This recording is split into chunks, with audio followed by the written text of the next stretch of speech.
turn this one thing off. Alrighty then. Getting the shot for you guys. Alright. I gotta do this for my webcam today, I'm sorry. So, we just had episode 2 of season 4, and what just happened, I think a lot of people who are hardcore fans of the show are kind of just like cheering because it's like their favorite team winning, and then a lot of book people are just being snarky about it.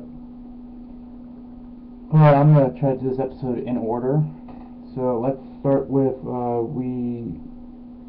we met up with Greyjoy, and whatever name he switched to at the end of season 3, after he got his stick cut off, he's pretty much gone. He's not Greyjoy anymore. I think it was like Neek or something. Like it was like a one-word name. So what happened was, we kind of follow him for a bit.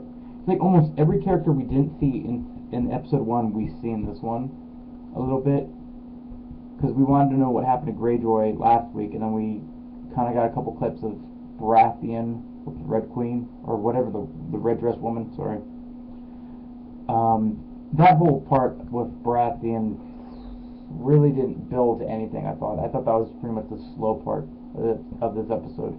It wasn't a bad episode. It got really good towards the end, but it dragged on a bit with the Baratheon story. What else happened? We don't see Arya, so that one happened. We don't see... Who else did we not see? Dragon Queen, of course, we didn't see her. They're building her, because we already know where she's going. I don't see why we would have to go back to her right now. We come back later. But we kind of focused on the Lannisters and everything in King's Landing for a bit.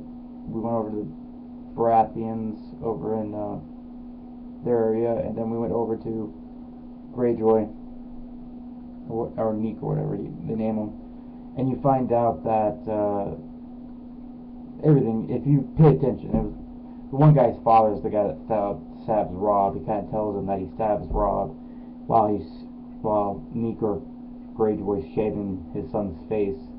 You kind of see that he wants to stab him, but he just can't do it, which is kind of understandable, because I guess in his position he really does have no power over those guys. We don't even get to see Greyjoy's sister and see how... We haven't seen her at all.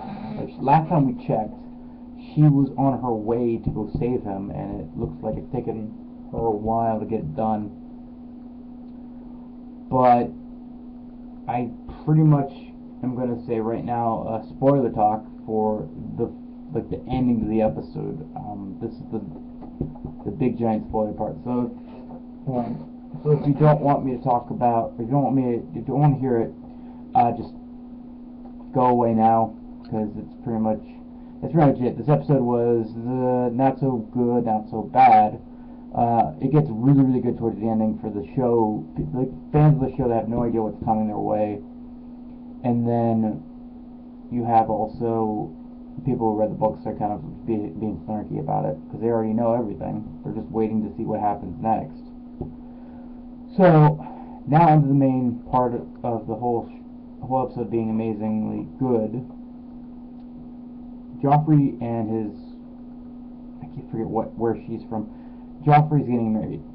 Okay, so that's 2 out of the 3 weddings in King's Landing that's already done.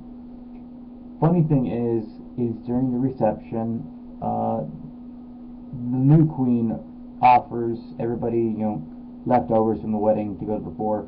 The old queen kind of just turns around and says, no, give it to the dogs. That was one little part.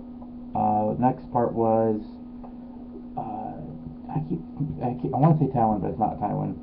Tyron, the Gimp, Peter Dinklage and Joffrey were pretty much arguing over, like, it was over something stupid. Like, it started off, they started showing a play of the Seven Kingdoms, and they were all kind of just doing slapstick comedy.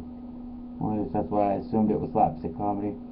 And then Joffrey makes a remark towards Tyrion about you know, you should join them. He's like, no, you should join them and show him how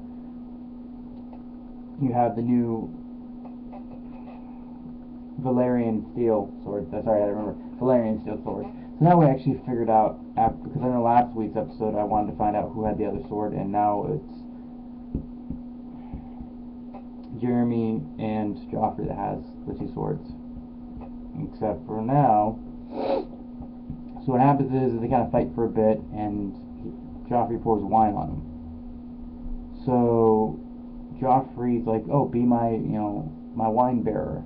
You owe me wine," kind of stuff. So Tyron doesn't, or I'm gonna say Tyron. I'm sorry, you know who it is, because I want to say Tywin, but it's not Tywin. So he doesn't want to do it. They keep arguing, and then the new queen kind of just gives them the whole like, "Oh hey, look, there's something over here. Look, still doesn't work.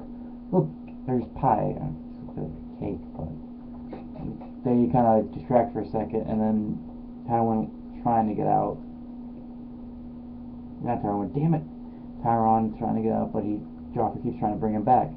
So what happens is he picks up a glass, and I thought it was going to be for the queen, but apparently it was for him. If not, there was like some continuity errors, because the next episode they kind of say it's for him. Any which way, he gives it to Joffrey, and Joffrey drinks it and is poisoned, and now is dead.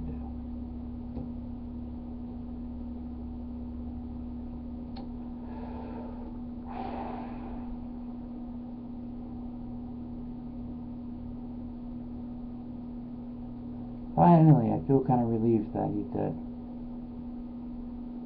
The son of a bitch caused so many problems.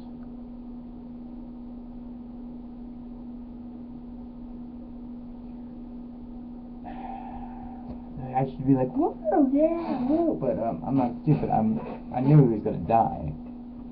Nevertheless, the old queen, I keep forgetting all their freaking names. The old queen kind of puts the hit on Tyron. Peter Dinklage. I like so many names I keep screwing up. I'm trying, guys. I'm really trying. You know, it's goddamn Game of Thrones.